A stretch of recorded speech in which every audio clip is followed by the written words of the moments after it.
But I also wanted to talk about this breaking news that came out like a day or two ago, and that is the story coming out from ProPublica, which is a left-wing media rag, but they basically are talking about the death of this young woman, a 28-year-old Amber Thurman, who was killed, supposedly, they say, because of the abortion laws in Georgia. Now, of course, this article is full of all kinds of lies, and so I'm going to take a minute and kind of clear up the confusion regarding this young woman's death. First of all, she was pregnant, and this is back in August of 2022. So if you recall, Roe v. Wade was overturned. The Dobbs decision was handed down in June of 2022. Georgia passed a heartbeat law, which bans abortion at a detectable heartbeat. That means that women in Georgia cannot get an abortion prior to a detectable heartbeat. So Amber Thurman was pregnant with twins, apparently.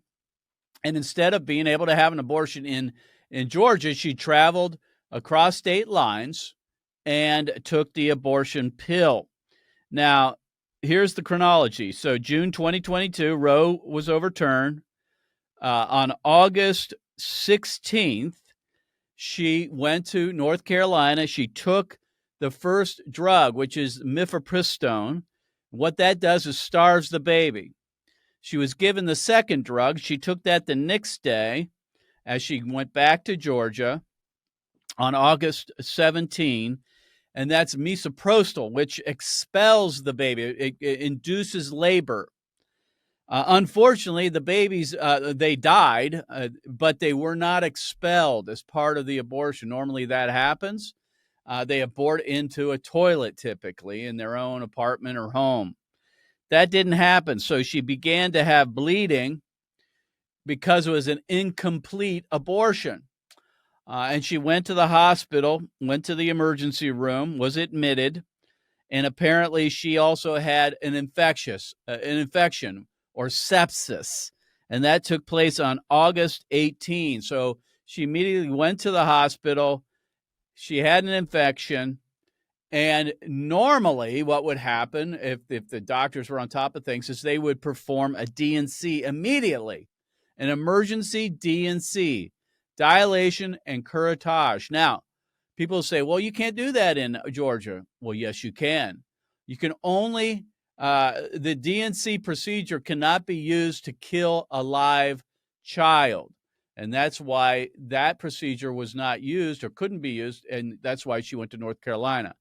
But because of the emergency that she was encountering, the incomplete abortion, the law in Georgia allows for D&Cs in the case of an incomplete abortion or for miscarriage.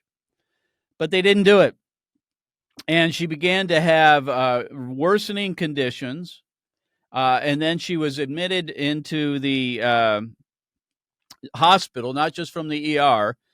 And on August 22, she was taken to the emergency room. Again, she had not had an emergency D&C, and she began to experience organ failure, and she died on August 22nd. So the abortion people, they want to make this all about that Georgia has a heartbeat law and they've banned abortion and women are going to die because they can't get health care. Nothing can be further from the truth.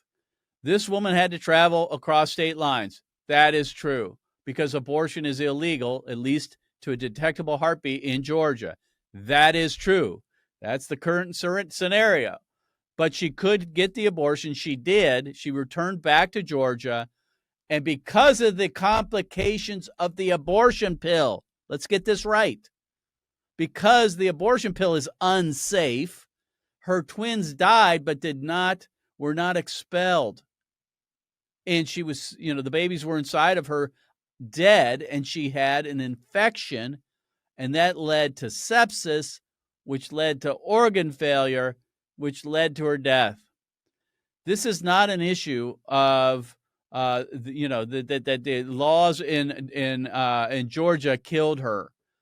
This is about the abortion pill and how it's not safe for women, and how medical practitioners here, in the case of this situation, this is malpractice.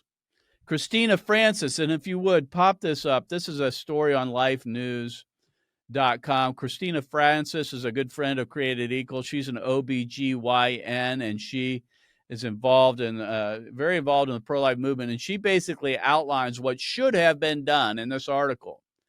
And she talks about how immediately this young woman should have had a DNC, which are legal even to this day in the state of Georgia for emergencies in the case of an incomplete abortion or for miscarriage care.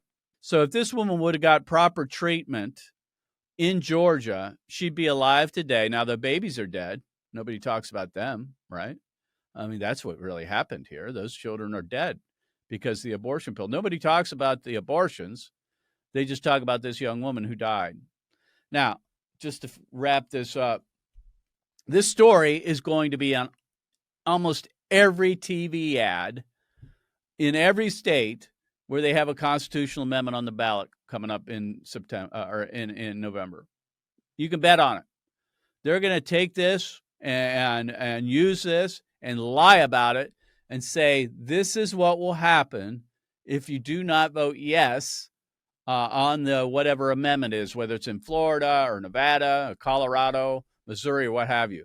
This is what's going to happen in our state. Women will not be able to get abortion care, and then doctors will be afraid to perform DNCs when there's an incomplete abortion or miscarriage.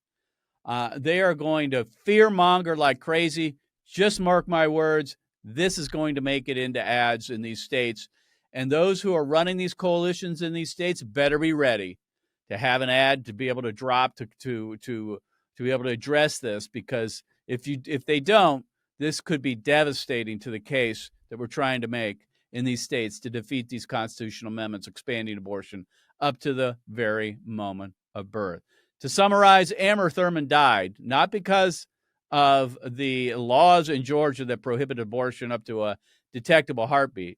She died because of the abortion pill and the complications thereof, which is really the problem. And she didn't get the proper medical care, which she should have gotten, and the law provides for her to have in the state of Georgia. So that's the story. You're going to hear more about it, unfortunately. I'm sure on the campaign trail, Kamala Harris is going to talk about it. It's going to be in their ads. So be prepared to tell the truth about the story.